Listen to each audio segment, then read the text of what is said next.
Good morning everybody. स्वागत है आपके अपने पसंदीदा channel amazing fact observe with soon sir. आइए, बायोलॉजी में हम रुधिर परिसंचरण तंत्र पढ़ रहे थे और आज रुधिर परिसंचरण तंत्र का भाग 2 हम पढ़ रहे हैं। और आज हम जो चर्चा करने वाले हैं वो रक्त के निर्माण की चर्चा करने वाले हैं। तो हम रक्त के निर्माण में देखिए क्या पॉइंट लेकर आए हैं।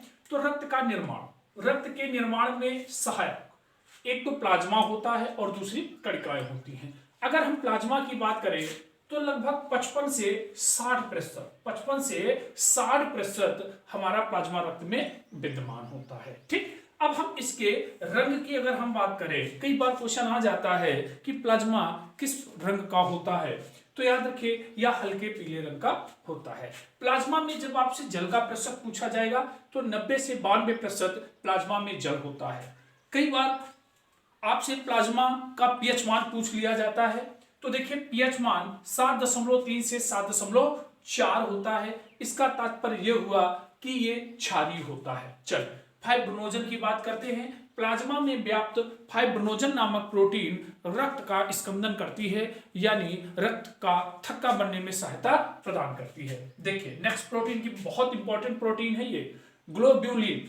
ग्लोब्यूलिन का कार्य क्या होता है? सोडियम, कैल्शियम, पोटेशियम, बिलिरुबिन आदि को बांधे रखने का कार्य करती है।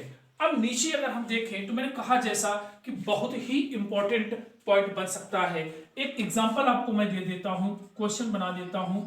एक तरफ लाइपोप्रोटीन हो जाता है और एक तरफ प्रोथ्रोम्बिन हो जाता है,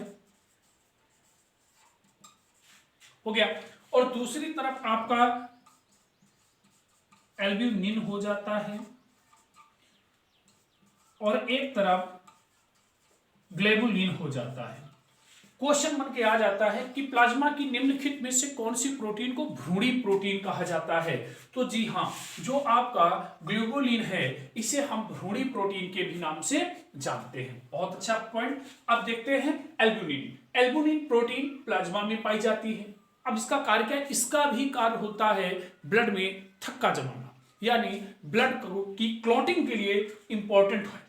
अब कई बार क्वेश्चन होता क्या है कि मान लीजिए एग्जांपल में आपको प्रोथ्रोम्बिन न दे, अन्य कई प्रकार की प्रोटीनें दे दे, वहां पर अगर आपको एल्ब्यूमिन दे देता है तो क्या आप क्वेश्चन को स्किप कर देंगे? नहीं सर, क्योंकि आप अगर कायदे से पढ़कर गए हुए हैं तो आप इसका आंसर दे सकते हैं और ये हमारा सही जवाब होगा। एल्ब्यूमिन ब्लड के जमने में सहायता प्रदान करता है। कई बार यकृत का सही ढंग से कार्य न कर पाना, तो हम इसके लिए एल्ब्यूमिन नामक प्रोटीन प्लाज्मा से लेते हैं और इससे हमें यह जानकारी प्राप्त हो जाती है कि लीवर में आखिर प्रॉब्लम क्या है, आखिर लीवर से एल्ब्यूमिन का क्या कनेक्शन है। तो मैं आपको बता दूं, लीवर को बाह्य संक्रमण से बचाने का जो कार्य प्रोटीन करती है वो आपकी एल्ब्यूमिन करती है। आइए हम गैसों की बात कर लेते हैं। तो प्लाज्मा में जो ऑक्सीजन का स्तर है वो 0.29 ml है और हम कार्बन डाइऑक्साइड की बात कर लेते हैं तो 0.5 ml है। इसी प्रकार से हम नाइट्रोजन की बात करें तो 0.5 ml है। ठीक है, आइए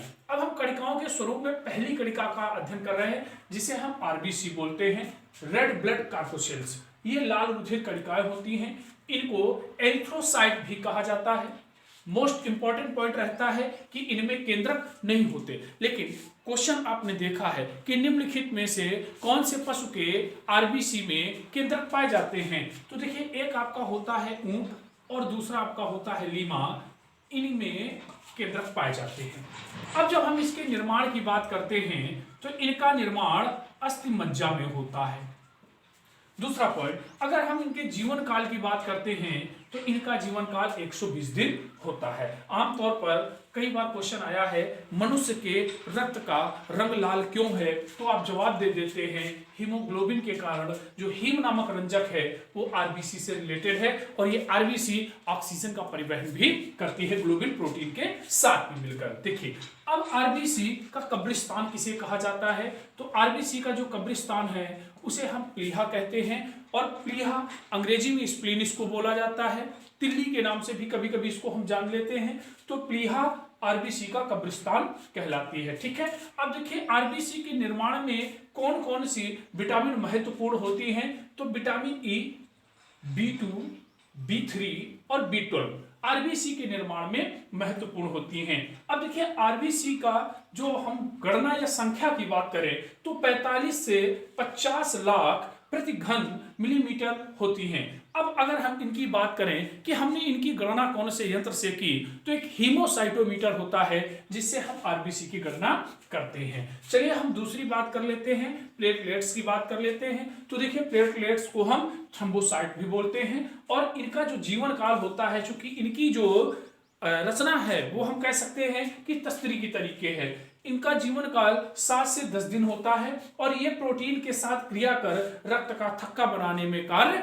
करती है। बहुत इंपॉर्टेंट पॉइंट है। और अभी आप लोगों ने कई बार एग्जाम में देखा होगा, डेंगू या चिकनगुनिया में निम्नलिखित में से कौन सी रक्त की प्लेटों को क्षति पहुंचती है, तो आप बता देते हैं जो हमारी प्लेटलेट्स हैं यानी थ्रोम्बोसाइट तेजी के साथ गिरती हैं। ठीक है, चलिए आओ बात करते हैं रुधिर में हम श्वेत रुधिर कणिकाओं की यानी डब्ल्यूबीसी की। तो देखिए डब्ल्यूबीसी यानी इनको हम ल्यूकोसाइट कहते हैं। क्यों ल्यूकोसाइट कहते हैं? क्योंकि इनमें कोई भी रंजक नहीं पाया जाता, ये श्वेत वर्णी होती हैं, इनमें कोई रंग नहीं होता। चलिए अब आज देखिए डब्ल्यूबीसी को आपने पढ़ रखा है। अगर मैं जीवन काल की बात करूं तो आप 2 से 3 दिन इनका जीवन काल बता देंगे, लेकिन क्वेश्चन में थोड़ी सी अगर आपको वैरायटी लाना है, क्वेश्चन में अलग अलग स्वरूप से इसको पकड़ना है, लेवल अप करके पढ़ना है, तो आप आसानी से इसको कवर कर सकते हैं। देखिए इसके भी 2 प्रकार होते हैं। नंबर 1 होता है ग्रेनुलोसाइट्स यानी कणिका में। ठीक, अब ग्रेनुलोसाइट्स में कौन कौन सा आने वाला है? एक आ जाता है इओसिनोफिल्स। अब देखिए इओसिनोफिल्स का काम क्या है? तो ये प्रतिरक्षण और संवेदन का कार्य करती आती किसके अंतर्गत है? श्वेत रुधिर कणिकाओं के अंतर्गत। अब दूसरा पॉइंट होता है परजीवी व कैंसर कोशिका को नष्ट करने का कार्य भी कौन करता है? इओसिनोफिल्स। किसके अंतर्गत आता है? तो आपको मालूम है ग्रेनुलोसाइट्स के यानी कणिका में के अंतर्गत आता है। अब देखिए इसकी अधिकता से यानी इओसिनोफिल्स कणिका की अधिकता से कौन सा रोग होता है? तो इओसिनोफिलिया नामक रोग होता है। चल बात कर लेते हैं दूसरी कणिका की जिसका नाम है बेसोफिल्स। देखिए एलर्जी से लड़ने में सहायक होती है। जो आपकी बेसोफिल्स कणिकाएं हैं ये एलर्जी से लड़ने में सहायक होती। आप सभी को मैंने स्किन डिसीज पे बताया था कि एलर्जी क्या होती है। जब कोई अनचाहा पदार्थ हमारे शरीर में प्रवेश करता है तो हमारा शरीर उसे एक्सेप्ट नहीं करता है, जिसके कारण कुछ सिम्टम्स हमारी बॉडी में दिखाई पड़ने लगते हैं और हमें ये ज्ञात हो जाता है कि हमें एलर्जी हो रही है। ठीक है, तो याद रखिएगा बेसोफिल्स उन्हीं के एक कारक के रूप में होते हैं। दूसरी जो कणिका है डब्ल्यूबीसी का जो दूसरा प्रकार है एग्रेनुलोसाइट्स, जिसको हम कणिका विहीन बोलते हैं। ध्यान रखिए कणिका विहीन, इनमें कणिकाएं नहीं, जबकि ये क्रिस्टली होती है, क्रिस्टली नहीं होती है। तो देखिए नंबर 1 पर लिम्फोसाइट, बहुत इंपॉर्टेंट पॉइंट है। लिम्फोसाइट 2 प्रकार का होता है, बी लिम्फोसाइट और टी लिम्फोसाइट। तो जो बी लिम्फोसाइट है ये विषाणुओं की पहचान करती है। ठीक है, अब देखिए जो टी लिम्फोसाइट है ये विषाणु व कैंसर की संक्रमित कोशिकाओं को नष्ट करती है या उनसे लड़ने का कार्य करती है। महत्वपूर्ण पॉइंट रहता है एंटीबॉडीज। ठीक है, तो ध्यान रखिएगा जो हमारी लिम्फोसाइट है ये दोनों मिलकर बी और टी दोनों मिलकर एंटीबॉडीज बनाने का कार्य करती हैं। ठीक, यहां तक हमारा ये पॉइंट कवर हो गया।